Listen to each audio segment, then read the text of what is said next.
Morning दोस्तों, कैसे हैं आप सब। आई होप सब बढ़िया ही होगा। तो मैं आज आपको बताने वाला हूं how to make on swing trading strategy.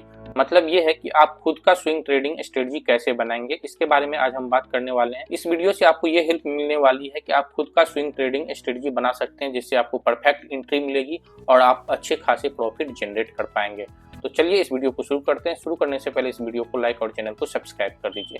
Basically आज हम बात करेंगे स्विंग ट्रेडिंग स्ट्रेटजी के बारे में। इसको जानने के लिए वैसे तो बहुत सारी चीजें हैं इसको समझने के लिए, लेकिन आज हम बात करेंगे बेसिकली आज हम आपको 4 स्टेप में बताने वाले हैं स्विंग ट्रेडिंग स्ट्रेटजी को, और एक बोनस टिप भी रहने वाला है जिससे आपको हेल्प मिलेगी प्रॉफिट जनरेट करने के लिए। तो चलिए इस वीडियो को शुरू करते हैं।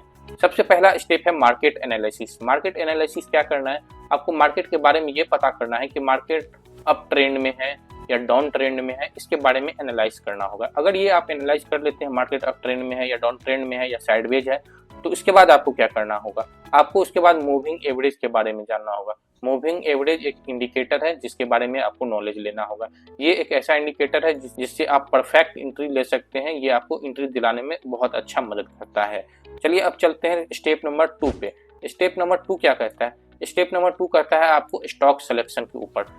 बेसिकली स्टॉक सिलेक्शन के बारे में हम फिर कभी बात करेंगे, लेकिन अभी मैं ये बताने वाला हूँ कि आप जो स्टॉक चूज करेंगे उसमें हाई लिक्विडिटी होना चाहिए। मतलब ये वो स्टॉक वोलेटाइल होना चाहिए, मतलब दिन का कम से कम 50 पॉइंट या 100 पॉइंट का मूवमेंट होना चाहिए। कोई ऐसा स्टॉक ना चूज कर ले जिसमें दिन का ही 1-2 पॉइंट मूव हो रहा हो, तो इससे आपका नुकसान हो जाएगा और आप अच्छा खासा प्रॉफिट जनरेट नहीं कर पाएंगे। तो ये 2 चीजें आपको ख्याल रखना है।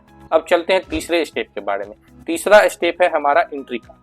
आप किस तरह से परफेक्ट एंट्री ले पाएंगे। तो एंट्री के लिए कोई रूल नहीं है, इसके लिए आपको बहुत सी चीजों को आइडेंटिफाई करना पड़ता है, बहुत से ऐसे कंफर्मेशन का वेट करना पड़ता है जिससे आप एंट्री कर पाएंगे। तो सबसे पहले आपको मार्केट में आते ही आपको इंडिकेटर के बारे में सीखना होगा, सारे इंडिकेटर के बारे में जो मार्केट में ट्रेंडिंग इंडिकेटर है, EMA है, RSI है, MACD है, VWAP है, इसके बारे में आपको जानना पड़ेगा। वॉल्यूम के बारे में जानना पड़ेगा। अगर इन सब चीज को आप जान लेते हैं तो उसके बाद जो आता है हमारा मेन प्राइस एक्शन।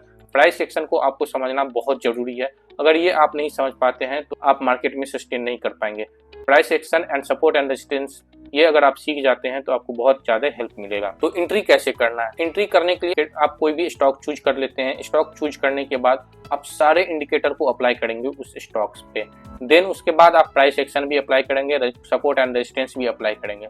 आपको सारे इंडिकेटर लगा करके देखना है कि ये क्या कर रहा है। मतलब सिर्फ एक इंडिकेटर पे भरोसा नहीं करना है कि मार्केट यहाँ से क्या कहने वाला है। ठीक है, हमें सारे इंडिकेटर से जवाब लेना है कि वो बाइंग की ओर जा रहा है या सेलिंग की ओर जा रहा है, और मैक्सिमम अगर बाइंग की ओर जाए तो ही हमें उस स्टॉक में बाइंग करना है, और नहीं तो अदरवाइज उसको अवॉइड करना है। तो इस तरह से आप इसमें बाइंग कर सकते हैं। प्राइस एक्शन से भी पूछना है, प्राइस एक्शन को भी समझना है कि बाइंग का सिग्नल दे रहा है या नहीं दे रहा है। उसके बाद हम चलते हैं टारगेट एंड एग्जिट के बारे में। Step number 4। स्टेप नंबर 4 ये है कि आपको टारगेट कहाँ पे लेना है और एग्जिट कहाँ करना है। तो सबसे पहला चीज है, आप टारगेट जो है अपने प्राइस से 8% ऊपर रखेंगे। मतलब आप जिस प्राइस पे आप खरीद रहे हैं वहां से 8% ऊपर आप टारगेट रख सकते हैं। और उसके बाद स्टॉप लॉस आपको कहाँ लेना है। स्टॉप लॉस आपको आपके प्राइस से 3% डाउन स्टॉप लॉस लेना है और टारगेट आपका 8% का रहेगा। तो इस तरह से आप स्टेप नंबर 4 को भी फुलफिल करते हैं। अब बोनस टिप की बात करते हैं। बोनस टिप में यह है कि हम स्टॉक को कैसे सिलेक्शन करेंगे। स्टॉक सिलेक्शन के लिए मैं यूज करता हूं लेमन ऐप का, जिसपे मुझे स्टॉक के बारे में सारी जानकारी मिल जाती है।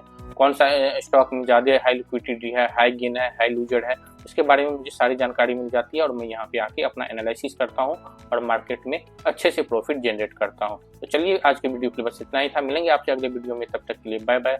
जय Hind, love you all guys.